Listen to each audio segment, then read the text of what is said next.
It is further averred that two false and frivolous criminal complaint was filed by the defendant. It has tarnished the image and reputation of the plaintiff in a big way, and after filing of the said case, the plaintiff has started suffering business loss as the defendant has not stopped spreading rumors that no one should deal with plaintiff as he is facing criminal trial, and as a result of this, plaintiff's reputation has lowered in his circle financially, socially, and otherwise amongst his professional circle, friends, relations, and has suffered in terms of money and is further likely to suffer the same in future also.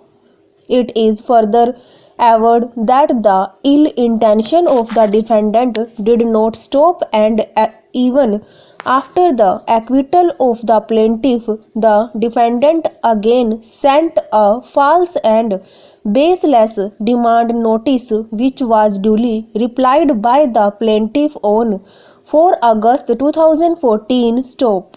It is averred that although no amount of compensation would suffice for the losses suffered by the plaintiff, yet plaintiff claims barely a sum of rupees 1,50,000 for the loss of reputation and money suffered by him.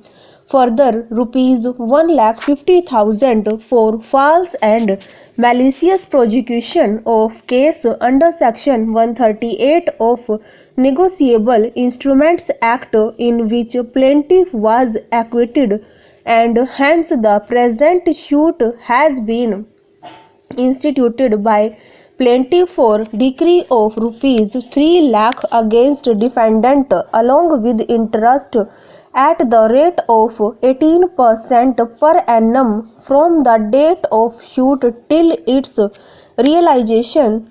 Stanza. In his written statement, the defendant has raised preliminary objections that the plaintiff has not disclosed any cause of action against the defendant, and submitted the plaintiff has not disclosed that the defendant has filed a civil suit for recovery of the amount for which the check is in question was issued, and same is pending for adjudication before the Court of Learned ADJ 30 Hazari Court, Delhi. It is objected that the plaintiff has not come to the court with clean hands, has suppressed the material facts from the court, and has filed the present suit with the sole ulterior motive to usurp the legally recoverable money of the defendant. The defendant stated that the plaintiff, through a broker, approached him for the purchase of goods, and after inquiry from a common acquaintance, defendant agreed to sell the same was duly supplied to the plaintiff, and accordingly bills were duly raised against him. Stanza. It is stated that the said goods were duly received and acknowledged by the plaintiff, and every record of purchases made by the plaintiff, along with invoice bill in the ledger account, is maintained by the defendant, and a debit closing balance was due on 31 March 2012.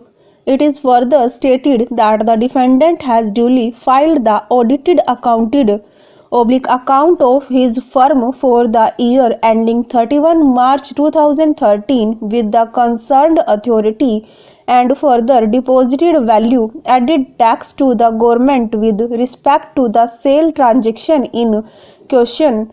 It is averred that the plaintiff, after a long follow-up, issued a check for rupees 5 lakh drawn on Standard Chartered Bank, Parliament Street, New Delhi, which was duly signed by the plaintiff. It is averred that when his check was presented by the defendant to his banker Punjab National Bank for encashment. It was returned dishonored by the banker of the plaintiff with remarks, funds insufficient. Wide memo dated 22 January 2013.